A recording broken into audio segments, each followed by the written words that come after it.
আজকে রাতের খাবারে বানিয়েছি হলো সাদা পোলাও। এটা রাতের খাবারের জন্য না একদম পারফেক্ট আর কি।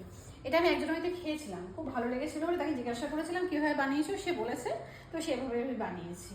বিরিয়ানি গন্ধ বেরোচ্ছে। হ্যাঁ, আর এইখানে যে খাবারটা আছে সেটা কিন্তু আমি বানাইনি। কালারটা দেখে মনে হচ্ছে খেতে দুর্ধর্ষ হবে। ধরুন একটা চেক করে কেমন বানালাম। জল লাগা চেক করবে না টেস্ট করবে? টেস্ট টেস্ট করব যেন হচ্ছে যা তা মার্কশিট চেক করছি। পাপা রেসিপি কেমন হলো? আমি শেয়ার করবে তো আবার। তার বাবা নিজে ভিডিও করে বানাবে। কে বলি দারুণ।